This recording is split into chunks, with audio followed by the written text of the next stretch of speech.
Doctor dialysis की सलाह कब देते हैं?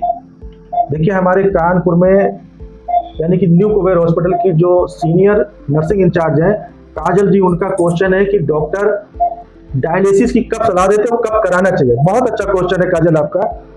हमें सबसे पहले डायग्नोसिस करना होता है कि ये पेशेंट को क्या बीमारी है, डायलिसिस क्यों कर रहे हैं। सबसे पहले हमें डायग्नोसिस करना होता है। डायलिसिस के दो रूप होते हैं। एक होता है AKI, जिसको हम बोलते हैं एक्यूट किडनी इंजरी। एक होता है CKD। कई बार ऐसी कंडीशन होती है कि बहुत ज्यादा सीवियर डिहाइड्रेशन हो जाता है और पेशेंट का क्रेटिन का लेवल बढ़ जाता है और पेशाब नहीं हो रही है, और हमने सारी दवाइयां दी तब भी पेशाब का आउटपुट नहीं हो गया। तो ऐसी कंडीशन में हम डायलिसिस की सलाह देते हैं और ऐसे पेशेंट को मोस्ट प्रोबेबली वापस आ जाते हैं। अगर एक्यूट किडनी इंजरी है तो 2-3 डायलिसिस में पेशेंट वापस आ जाते हैं। दूसरी बात कि जिन पेशेंटों को लंबे समय तक डायलिसिस चलती तो क्यों चलती है, उसको हम डायग्नोसिस करते हैं CKD। CKD का मतलब क्रोनिक किडनी डिजीज।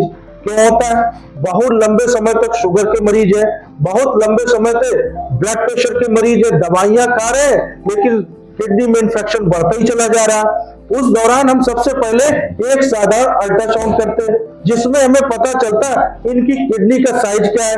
अगर किडनी सिकुड़ गई है यानी कि स्मॉल हो गई है, या फिर किडनी का इंफेक्शन बहुत ज्यादा है, तो ऐसी समस्या को हम समझते हैं कि ये क्रोनिक किडनी डिजीज है।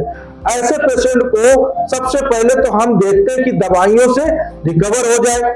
दवाइयों के बाद भी क्रेटिन का लेवल सही नहीं हो रहा और पेशाब का फ्लो कम नहीं हो रहा, बढ़ नहीं रहा और इनके सूजन बढ़ती चली जा रही है, तो हम डॉक्टर ऐसे पेशेंट को डायलिसिस की सलाह देते हैं। ऐसे पेशेंट को काफी समय तक भी डायलिसिस करना पड़ता है, लंबे समय तक।